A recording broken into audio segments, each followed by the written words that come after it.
এই যে জিনিসগুলো মানুষ চাইলেও পায় না। আমি আমার প্রতিবন্ধী স্বামীকে নিয়ে সংসার করে বলে অনেক মানুষ খারাপ মন্তব্য করে। নমস্কার, আমাদের স্বামী স্ত্রীর ভিডিওতে অনেক অনেক ভালোবাসা। এই যে আমার স্বামীর একটা ফটো, যেটা অনেক নোংরা হয়ে গেছিল, তাই আমরা মুছামুছি করছি। আমাদের এই মিষ্টি ব্লগ আপনাদের কেমন লাগে দেখতে অবশ্যই একটু কমেন্টে জানাবেন। এই যে দেখতে পাচ্ছেন আর একটা ছবি, এখানে আছে কোয়েল মল্লিক আর সাথে আছি আমরা যখন লক্ষ্মী লাভে যাই তখনকার এই ছবিগুলো স্মৃতি হিসাবে রেখে দিয়েছি ঘরে। এই যে দেখতে পাচ্ছেন এখানে একটা ছবি, এখানে আছে ঋতুপর্ণা সেনগুপ্ত। আমাদের এই ছবিগুলো আপনাদের কেমন লাগলো একটু জানাবেন অবশ্যই। আজকে ছিল দিনটা অনেক ঠান্ডা, তাই সকাল সকাল উঠে আপনাদের দাদা বাবুকে গাড়িতে তুলে দিলাম আমি। সে গাড়িতে একা একা উঠতে পারে না, আপনারা সবাই জানেন। মানুষটা এইভাবে 6 বছর থেকে কষ্ট পাচ্ছে, তাকে একটু হাসি খুশি দেখলে পরে অনেক ভালো লাগে আমাকে। সে আমাদের লেগে অনেক কষ্ট করে, কিছু ডাক্তারের ভুল চিকিৎসায় এরকম আমার স্বামীর অবস্থা। তবে কি করব বলেন, যেমনই আছি ভালো আছি। আমি আমার স্বামীকে নিয়ে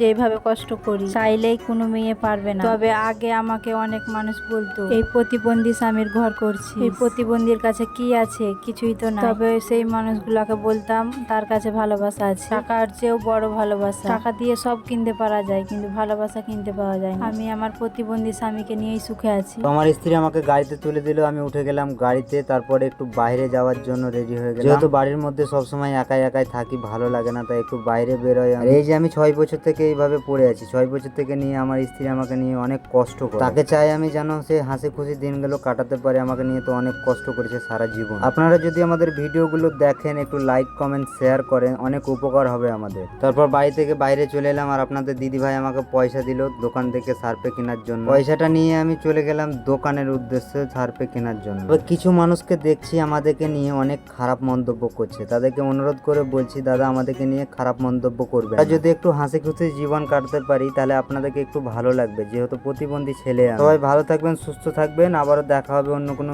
ব্লগে। আর আমাদের এই ভিডিওটা কেমন লাগলো অবশ্যই একটু জানাবেন।